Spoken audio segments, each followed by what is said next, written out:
pies, estar a tus pies, a tus pies, arde mi corazón, a tus pies, te entrego lo que soy, y ese lugar de mi seguridad, donde nadie me puede señalar. Me perdonaste, me acercaste a tu presencia, me levantaste, hoy me postro a adorarte. No hay lugar más alto, más grande que estar a tus pies, que estar a tus pies. No hay lugar más alto, más grande que estar a tus pies, que estar a tus pies. Y aquí permaneceré postrado a tus pies. Y aquí permaneceré a los pies de Cristo.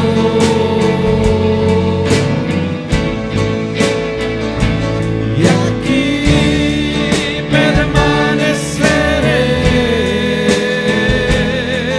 postrado a tus pies.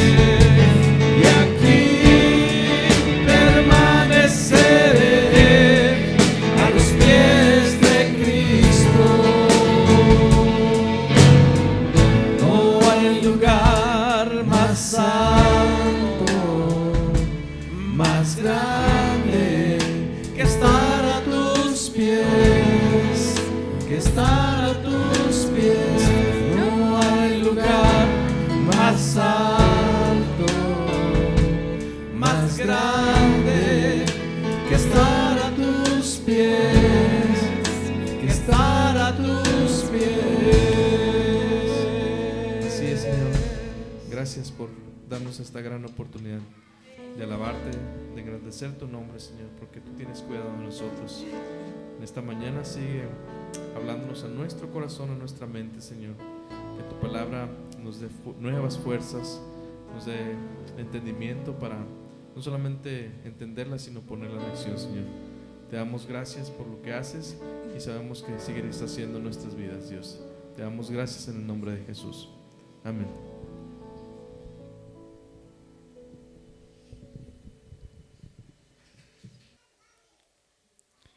Lucas capítulo 5.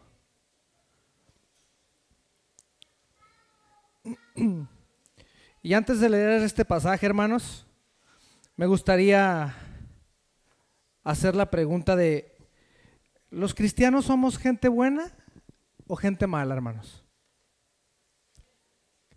¿Qué piensa usted?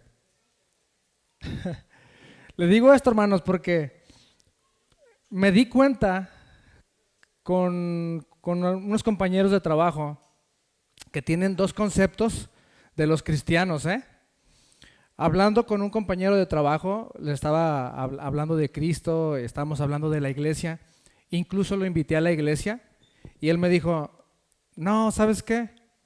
Yo soy pecador, yo soy una persona muy mala, yo he hecho mucho daño, he dañado a mis hijos, a mi esposa, cosas que solamente yo sé. Dice: no, yo soy muy malo, soy muy pecador.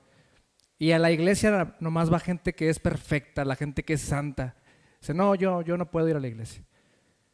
Y tiene ese concepto de la iglesia, que a la iglesia vamos pura gente perfecta, ¿no? Luego, con otro compañero de trabajo, cuando íbamos camino rumbo al trabajo, iba platicando con él y también salió el tema de en qué creía, de la iglesia, y también lo invité a la iglesia y él me dijo: pero pues yo no necesito ir a la iglesia, yo me porto bien, yo soy responsable, soy trabajador, soy honrado, no fumo, no tomo. Dice, no, a la iglesia solamente va gente pecadora, gente que necesita que los perdonen. Y yo dije, oh, pues, o somos gente perfecta o somos gente pecadora, ¿no? Y ese concepto tienen la gente, hermanos, de los cristianos. La realidad es que los cristianos sí somos gente pecadora, pero que hemos sido justificadas por la obra redentora de nuestro Señor y Salvador Jesucristo. Amén. Y en este pasaje, hermanos, vamos a encontrar dos tipos de personas.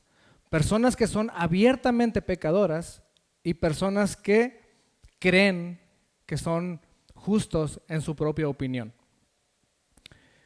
Vamos a leerlo. Dice Lucas 5, versículos 27 al 32. Amén. Yo sé que ya están cansados, hermanos. Veo a muchos bostezando. Vamos a practicar el pellizco santo, hermanos. Amén. Si ven a alguien que se esté durmiendo, dele un pellizco santo en corto. Bocho, ahí te encargo aquella área de volada. Acá de este lado, Abdón, ponte abusado. Hermano David, le encargo aquí en esta área, ¿eh? Ok. Entonces, no se vayan a enojar, hermanos, es pellizco santo. No se duerma. Dice, vamos a leerlo juntos, por favor. Después de estas cosas, salió y vio a un publicano llamado Leví sentado al banco de los tributos públicos y le dijo, sígueme. Y dejándolo todo, se levantó y le siguió. Y Leví le hizo gran banquete en su casa y había mucha compañía de publicanos y de otros que estaban a la mesa con ellos. Y los escribas y los fariseos murmuraban contra los discípulos diciendo, ¿por qué coméis y bebéis con publicanos y pecadores? Respondiendo Jesús les dijo, los que están sanos no tienen necesidad de médico, sino los enfermos. No he venido a llamar a justos, sino a pecadores al arrepentimiento. Amén. Vamos a orar. Padre, te damos gracias por tu fidelidad, Señor, para con cada uno de nosotros. Gracias, Padre, por tu palabra, que creemos, Señor, tiene un propósito para nuestras vidas. Te pedimos en el nombre de Jesús que prepares la tierra de nuestro corazón para que tu palabra, Señor, quede implantada en nuestra mente y en nuestro corazón y podamos vivir en consecuencia, Señor. Señor, que tu Espíritu Santo nos ayude en esta mañana, porque lo necesitamos y porque te lo pedimos en el nombre de nuestro Señor y Salvador Jesucristo. Amén. Bueno, Leví, hermanos. Leví, hijo de Alfeo, es también conocido como Mateo. Ustedes sabían eso, ¿no? Leví y Mateo son la misma persona, ¿ok? Por si durante la predicación de repente digo Leví o Mateo, ustedes saben que es el mismo. Es el escritor del Evangelio según San Mateo, hermanos. Y es uno de los apóstoles del Señor. Jesús había comenzado ya con su ministerio y había comenzado añadiendo poco a poco a los que iban a conformar su círculo más cercano, sus 12 discípulos.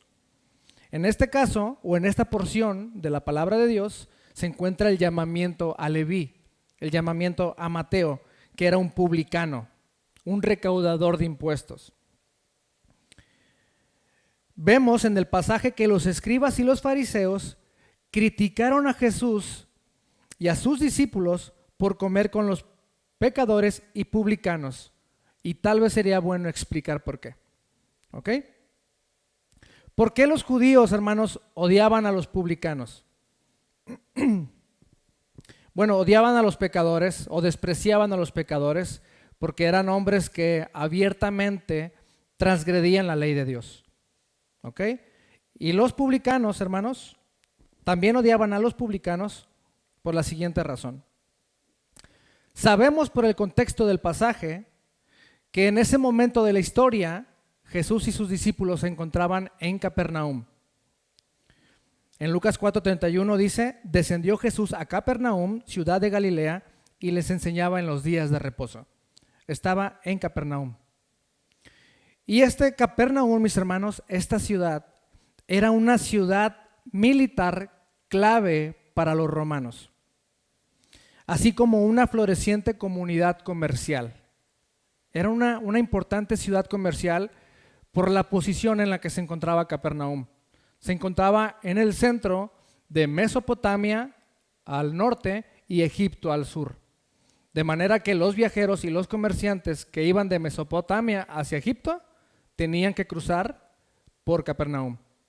Y al revés también, viceversa, cuando iban de Egipto hacia Mesopotamia tenían que cruzar por Capernaum. Era una ciudad muy transitada y por ende con mucha gente. De manera que era una zona importante económicamente hablando para los romanos. Porque no solamente cobraban los impuestos de los habitantes de la ciudad, sino también de los comerciantes y de los viajeros que cruzaban por la ciudad. La recaudación de impuestos era una entrada de dinero importante para el Imperio Romano. ¿Ok? Leví era un judío, hermanos, nombrado por los romanos para recolectar impuestos en aquella zona.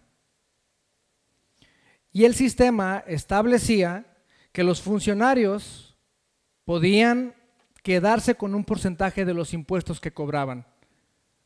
Leví podía quedarse con un porcentaje del impuesto que cobraba, pero cobraban muchísimo más de lo que tenían que hacerlo. Con lo que se enriquecían desmesuradamente. Los judíos odiaban a los cobradores de impuestos por su fama de estafadores y por estar al servicio de Roma. Es decir, estas personas sacaban provecho de su posición para enriquecerse ellos, ¿no? Lo bueno que ya ahorita ya no pasa. Eso nomás pasó en los tiempos de Jesús, ahorita ya no. Pero bueno, por esa razón, hermanos, los odiaban, porque eran también considerados como traidores a la nación. Eran considerados, a los judíos les dolía saber, les pesaba saber que el dinero recolectado era para financiar religiones y templos paganos. Por esa razón odiaban a los publicanos, les tenían desprecio a los publicanos. Y como consecuencia, hermanos, de ejercer esta profesión, seguramente Mateo disfrutaba de una buena posición económica, pero al mismo tiempo era profundamente aborrecido por la gente de su nación. Los publicanos eran excluidos de la vida social, los equiparaban con ladrones, con rateros, con extorsionadores, y también tenían prohibido asistir al culto religioso, porque por su profesión tenían constante contacto con los gentiles. Eran impuros y tenían prohibido asistir al culto religioso. Por consecuencia, hermanos, podemos deducir que Mateo era una persona con amor al dinero, una persona corrupta y estafadora, alguien que estuvo dispuesto a renunciar a su reputación y a su religión. Era alguien sin escrúpulos, sin amor por los demás, alguien que no estuvo dispuesto a soportar los desprecios de su raza solo para poder disfrutar de la opulencia. Mateo sabía que al aceptar ser un recaudador de impuestos, hermanos, sería despreciado por su gente. Él lo sabía, era consciente. Y eso no le importó. Eso definitivamente revela mucho del ídolo que atesoraba en su corazón. ¿No es cierto? Pero aun cuando a la mirada de todos Mateo era una persona despreciada, no era así para la persona de Jesús. Dice el pasaje, hermanos. Después de estas cosas, salió y vio a un publicano llamado Leví sentado al banco de los tributos y le dijo, ¿qué le dijo, hermanos? Sígueme. A pesar de que Mateo estuvo dispuesto a renunciar a su reputación, a pesar de que estuvo dispuesto a vivir marginado socialmente hablando, hermanos, y estuvo dispuesto aún a renunciar a su religión por el ídolo que albergaba en su corazón. ¿Cuál era el ídolo del corazón de Mateo, hermanos? El amor al dinero. Cuando escuchó el llamado de Jesús, hermanos, algo pasó en su corazón. Porque por primera vez Mateo encontró algo que valía muchísimo más que lo que él poseía. Valía muchísimo más que seguir aumentando su cuenta bancaria. Un llamado que definitivamente destronó al dinero de su corazón. Al llamado de Cristo dejó de ser un idólatra, hermanos. Durante mucho tiempo, el dinero había sido todo para él. Las riquezas estaban por encima de sus amistades. Las riquezas estaban por encima de su reputación e incluso estaban por encima de su Dios. Hasta que tuvo un encuentro con Jesús y escuchó su llamado. Qué increíble bendición, mis hermanos. Tuvo que haber sido para Mateo haber escuchado las palabras del maestro cuando le dijo, sígueme. Porque qué ironía, ¿no? Mientras que por su gente, por su nación, fue exiliado del templo, ahora Dios mismo, Jesucristo, lo estaba invitando a formar parte del reino. Qué ironía. Y es muy probable, hermanos, que tú hayas levantado un ídolo en tu corazón. Hay algo que ocupa el trono de tu corazón. Tal vez sea el dinero, tal vez sea tu trabajo, tu profesión, una persona. O incluso, hermanos, puede ser, obviamente sin Cristo en la ecuación, puede ser una vida de iglesia y de religión. No importa que tengas 10, 20, 30 o 40 años viniendo a la iglesia. Si Cristo no está en la ecuación, es un ídolo en tu corazón. Identifica, hermano, el ídolo en tu vida y destrónalo de una vez por todas en tu corazón. El pasaje sigue diciendo, hermanos, y dejándolo todo, se levantó y le siguió.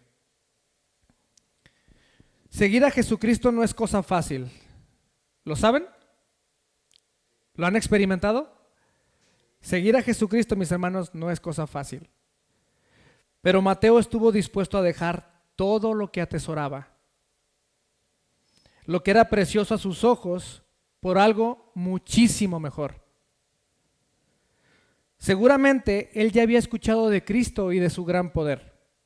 Tienen que recordar que unos cuantos versículos atrás se encuentra la historia del paralítico, donde Jesucristo lo sana, y no solamente lo sana, sino que le dice, hombre, tus pecados te son perdonados.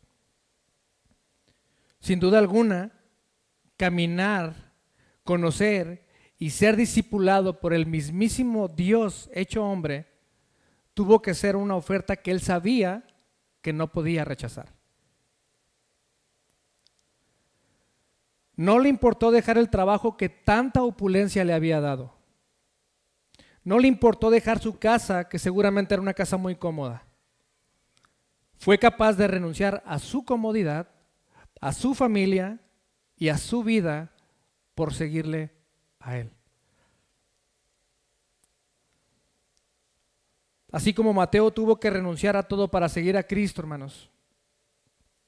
Tú necesitas saber que seguir a Jesucristo no te va a costar algo. Seguir a Jesucristo te va a costar todo. ¿Lo sabías?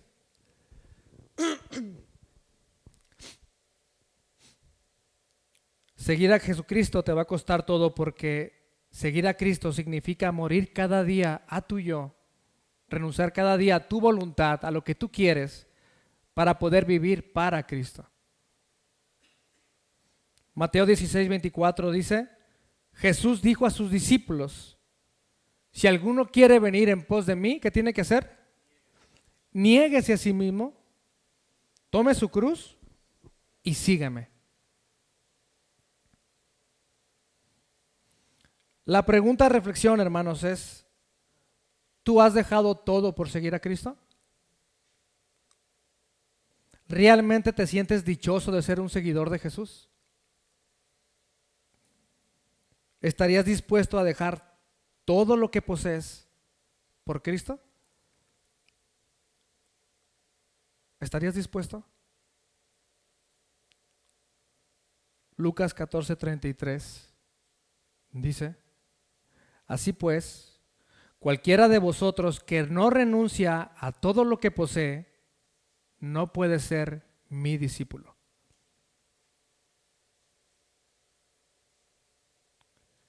Cuando una persona realmente le entrega su vida a Cristo, hermanos, deja de ver las cosas como su posesión.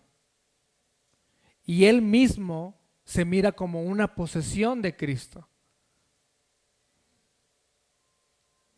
Todas mis cosas son posesiones de Él, porque yo mismo soy posesión de Él.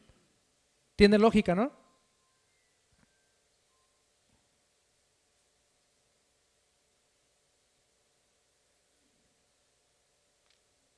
El pasaje sigue diciendo, hermanos, y Leví le hizo un gran banquete en su casa, y había mucha compañía de publicanos y de otros que estaban a la mesa con ellos. Esta es una muestra más, hermanos, de que al solo llamado de Jesús y al certificarlo con la acción de dejarlo todo y seguir a Jesús, Mateo le había entregado su corazón en arrepentimiento y fe.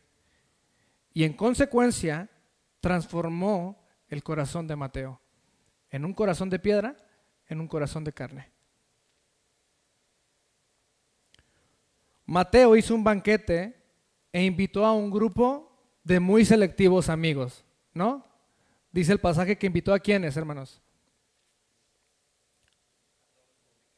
A todos los publicanos.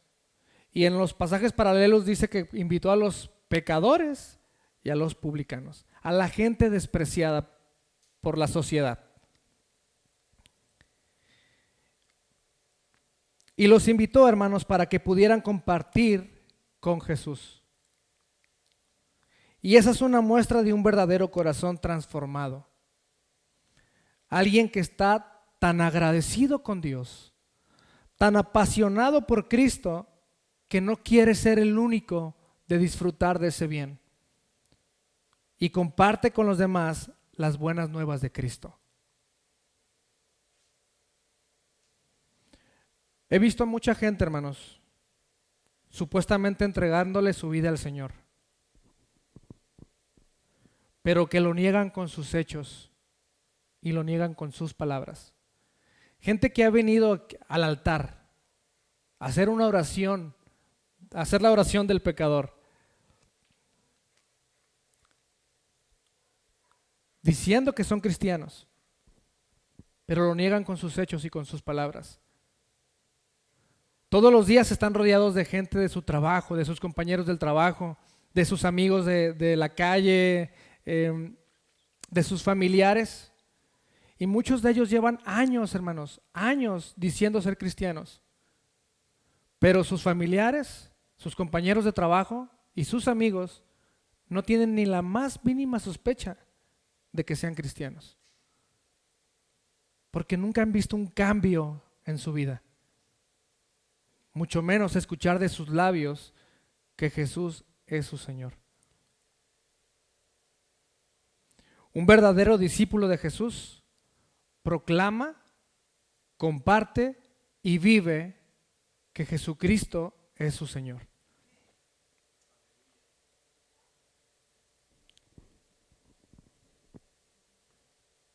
Ya vimos, hermanos, a Mateo, que era una persona abiertamente pecadora, que le importaba poco, ¿no?, lo que pensara la gente, pero que al llamado de Jesús su vida fue transformada. Ahora vamos a ver el ejemplo de las otros tipos de personas, hermanos, gente que se sienten justas en su propia opinión. Sigue diciendo nuestro pasaje: y los escribas y los fariseos murmuraban contra los discípulos diciendo, ¿cómo decían, hermanos? ¿Por qué coméis y bebéis con publicanos y pecadores? ¿Se dan cuenta cómo ya están poniendo una separación?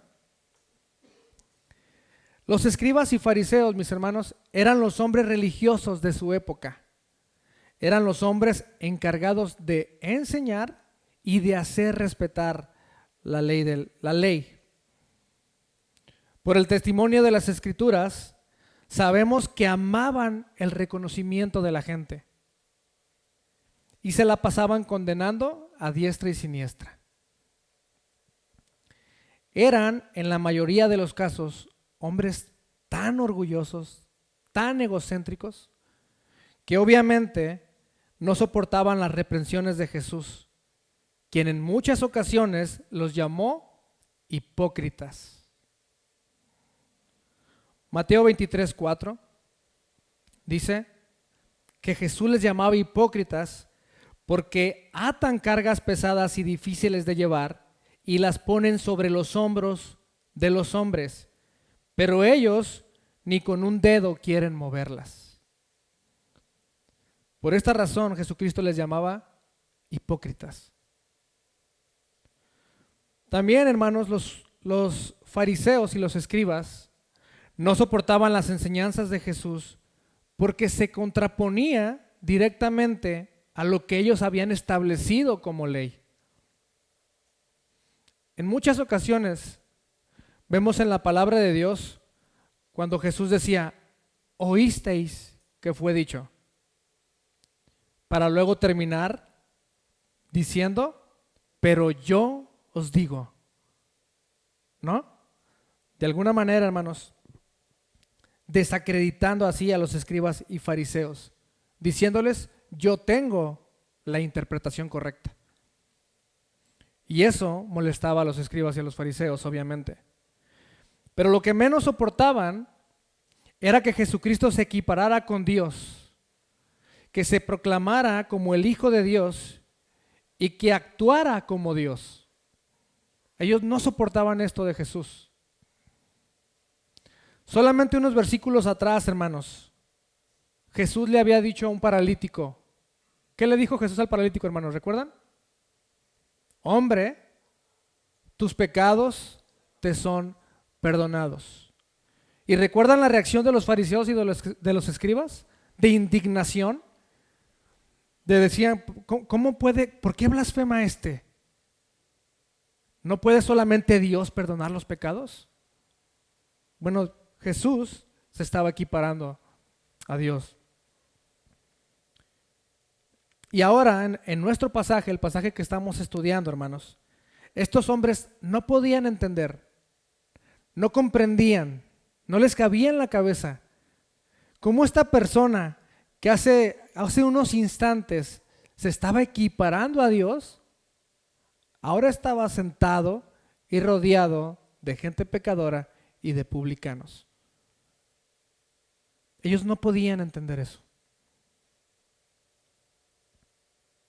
De manera que, amparados en su celo mal fundado y en su justicia, en su propia opinión, no aguantaron las ganas de recriminar a Jesús y a sus discípulos.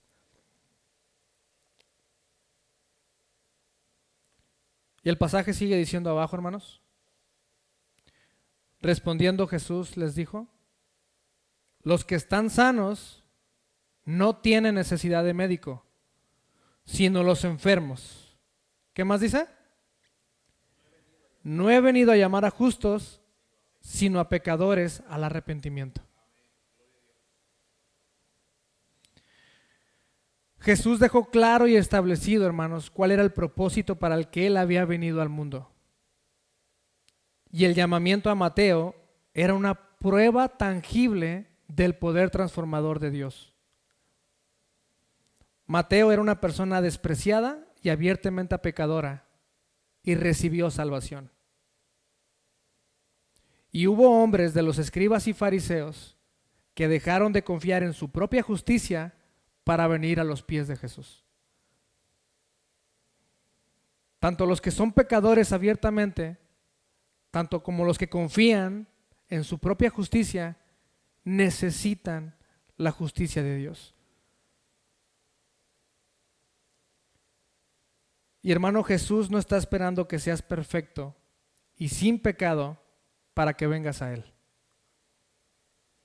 Él está dispuesto y está con los brazos abiertos para que vengas a Él. Y lo único que pide es que vengas con un corazón dispuesto al arrepentimiento y a la fe. Marcos 1:15 dice, diciendo, el tiempo se ha cumplido y el reino de Dios se ha acercado. Arrepentíos y creed en el Evangelio. No importa, hermanos, cuál haya sido tu manera de vivir. No importa la gravedad de tu pecado. Puede ser que te reconozcas malo y pecador, o puede ser que estés pecando de confiar en tus buenas obras para estar bien con Dios. Sea cual sea tu posición, Jesucristo vino al mundo para llamar a los pecadores al arrepentimiento. Tú sabes lo que hay en tu corazón. Conoces cuál es el estado de tu corazón. Arrepiéntete en esta mañana de todo lo malo que hayas hecho. Reconoce que has pecado delante de Dios y arrepiéntete. Deja de hacer lo malo delante de los ojos de Dios y no lo hagas nunca más. Eso es arrepentimiento. No caigas en el error de creer que eres bueno, hermano. Porque la palabra de Dios dice en Romanos 3:23, ¿se lo saben? ¿Qué dice Romanos 3:23, hermanos? Por cuanto todos pecaron, están destituidos de la gloria de Dios. Y cuando la palabra de Dios, hermanos, dice por cuanto todos, ¿qué significa, hermanos? Todos. Por cuanto todos pecaron, están destituidos de la gloria de Dios. Estamos separados de la gloria de Dios. Porque nuestro Dios, hermanos, es un Dios 3 veces santo. Lo que es más, hermanos, castigará a todo aquel que permanezca en el pecado, arrojándolo en el infierno, donde será el lloro y el crujir de dientes. Todos los que mueran en sus delitos y pecados terminarán en el infierno. Pero damos toda la honra y toda la gloria y todo el honor a nuestro Dios, que envió a su Hijo unigénito. ¿Para qué, hermanos? Para que todo aquel que crea en Él no se pierda, mas tenga vida eterna. Y Juan el Bautista da testimonio de esto. Cuando vio que Jesús venía a él, ¿recuerdan lo que dijo? He aquí el Cordero de Dios que quita el pecado del mundo. Dios envió a su Hijo a morir en la cruz del Calvario para morir en tu lugar, para cubrir el precio del pecado, de tu pecado. Derramó su sangre para perdonar tus pecados y limpiarte de toda maldad. Y no solo murió en la cruz del Calvario, sino que resucitó al tercer día para darnos la vida eterna. Jesús quiere ser el Salvador y Señor de tu vida. Romanos 10, 9 y 10, hermanos. También se lo saben. que si confesares con tu boca que Jesús es el Señor y creyeres en tu corazón que Dios lo levantó de entre los muertos, serás salvo. Porque con el corazón se cree para justicia, pero con la boca se confiesa para salvación. Amén. Confiésalo como tu Señor y Salvador, mis hermanos, en esta mañana, para que pases de la muerte a la vida por la obra redentora de nuestro Señor y Salvador Jesucristo. Amén.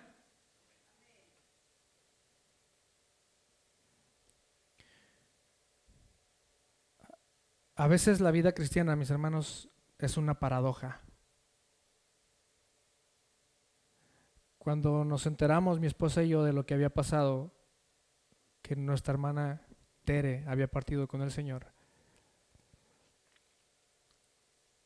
estábamos orando y orábamos y pedíamos fuerza y consuelo para la familia, porque era un momento difícil en nuestra carne, pero al mismo tiempo le dábamos honra y gloria y gracias a Dios, porque sabemos que ella tuvo la oportunidad de entregarle su vida a Cristo y ahora está con el Señor.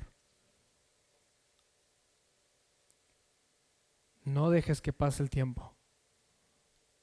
Como decía, o como dijo el pastor Jiménez hace un rato, es hoy. Entrégale tu vida a Cristo hoy, para que pases de muerte a vida. Amén. Vamos a orar, hermanos. Pónganse de pie, por favor.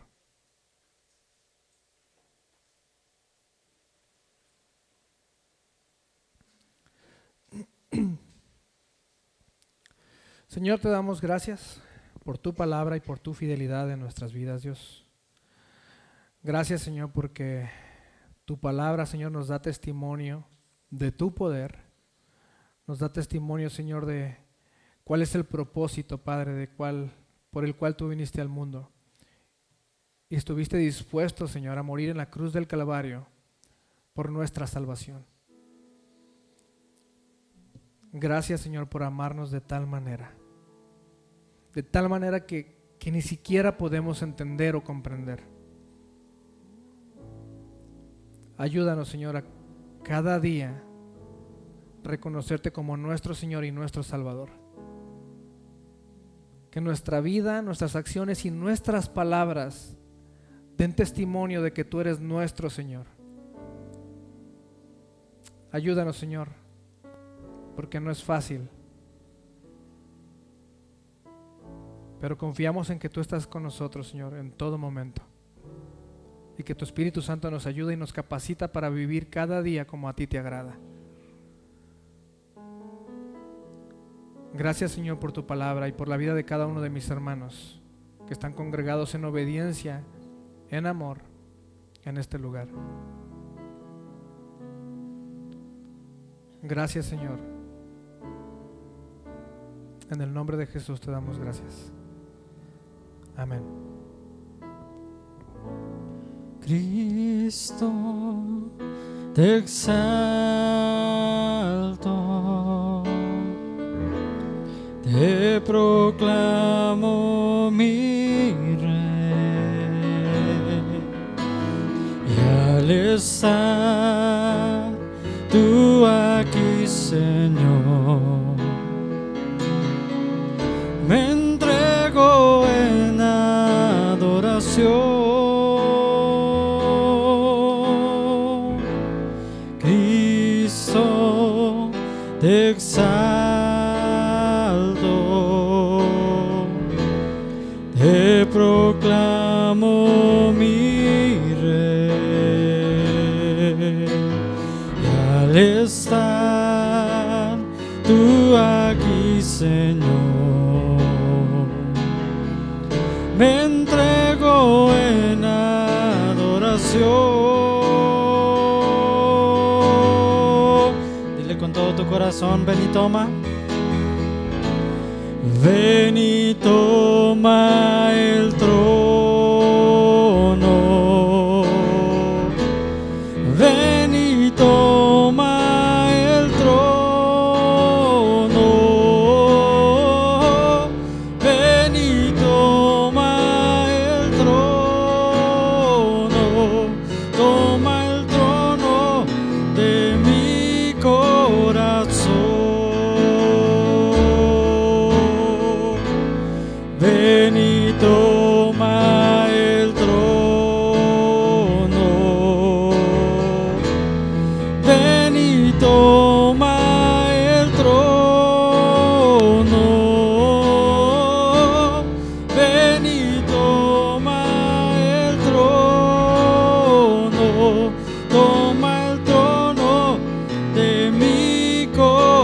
corazón, toma el tono de mi corazón, toma el tono de mi corazón.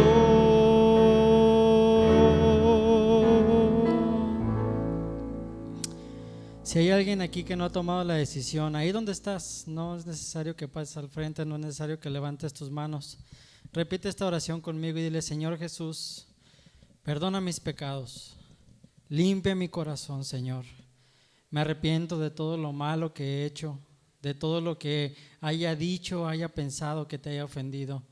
Te pido que vengas a mi corazón, que seas el Señor y el Salvador de mi vida. Y te pido que transformes mi vida, que me hagas, como dice la Escritura, una nueva criatura, dejar las cosas viejas atrás y empezar una vida nueva tomado de tu mano, Señor. Tener la esperanza y la dicha y la felicidad de que algún día estaré en la vida eterna. Escribe mi nombre, Señor, en el libro de la vida, del cual nunca será borrado, Señor. Padre, te damos gracias, Dios, por esta tarde, este día, Señor. Gracias, Padre, por la oportunidad que tuvimos de estar en tu casa, adorarte, alabarte, exaltarte, Señor.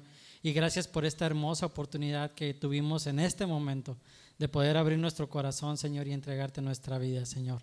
Si hay alguien, Señor, que está viendo este video, Señor, que no ha tenido la oportunidad de la salvación, Padre, en este momento, Señor, toca las vidas, toca los corazones. Y Espíritu Santo, completa la obra, Señor, en cada una de las vidas, Señor. Te damos gracias en el nombre de Jesús. Amén.